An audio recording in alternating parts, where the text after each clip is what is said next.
Comme je te l'ai déjà dit, Easy Angular Kit est une plateforme d'apprentissage où tout est intégré.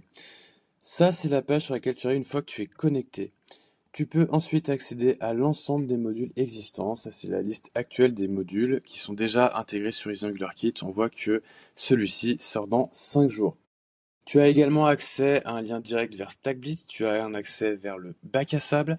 Donc ça, c'est l'éditeur globalement que moi j'utilise à chaque fois que je fais des vidéos pour Easy Angular Kit. Ça me permet de travailler directement au sein de l'outil. On peut switcher en mode ou light mode, tout en sachant que ça, pour le coup, c'est une intégration Stackblitz, mais ça marche pour tout le reste. L'idée, c'est de faciliter tout ça pour que tout le monde puisse s'y retrouver. Moi, je suis un adepte du dark mode, mais je sais qu'il y a des gens qui sont adeptes du light mode.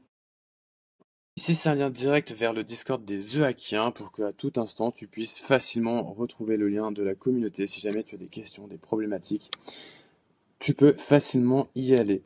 Si je prends au hasard le module 1, donc là, j'ai un descriptif de ce qui va m'attendre dans le module, de ce qui va se passer, ce que je vais apprendre, etc., etc.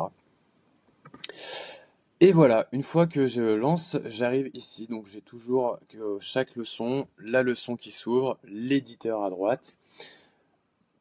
L'avantage, c'est que tu peux tout suivre directement, tu peux tester directement ce que tu vois et tu peux facilement switcher sur la partie exercice qui vient prendre la place du cours.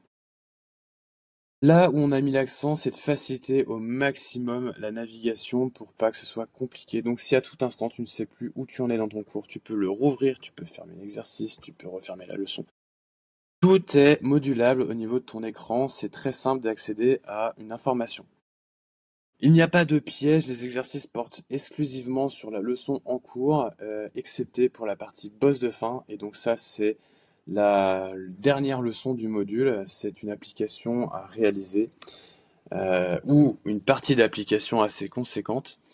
Il faut savoir qu'à chacun de tes exercices, de tes cours, tu as accès à une vidéo qui permet de mieux comprendre les concepts et auquel tu auras la correction de l'exercice.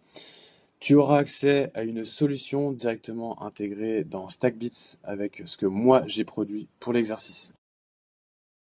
Tu peux aussi customiser ton environnement de dev, choisir le fichier à ouvrir à chaque fois que tu veux ouvrir ce projet.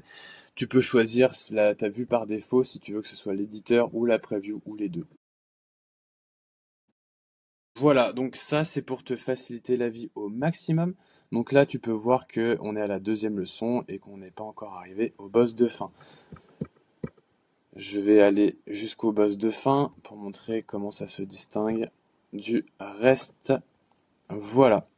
Donc là, c'est ta première application que tu auras à réaliser. Donc là, il n'y a plus de cours, il n'y a que juste un exercice à réaliser. Et l'idée, c'est de mettre en application tous les concepts vus précédemment. Encore une fois, sans avoir besoin de switcher d'environnement, de configurer quoi que ce soit. La seule config que tu as à faire, c'est d'enregistrer ton code de projet Stackblitz pour pouvoir y revenir plus tard et sauvegarder différents projets pour les différents exercices si tu souhaites conserver des états intermédiaires. Si jamais, au grand jamais, tu souhaites utiliser ton environnement, tu peux toujours download le project fourni de base et le faire évoluer dans ton éditeur. Vraiment, tout est fait pour que tu sois le plus efficace possible, que tu n'aies pas à sortir de la plateforme et à te défocus. N'hésite pas à venir essayer, il y a 5 leçons offertes dans la version gratuite, tu as juste à te créer un compte pour tester Easy Angular Kit et te faire ta propre opinion. Amuse-toi bien.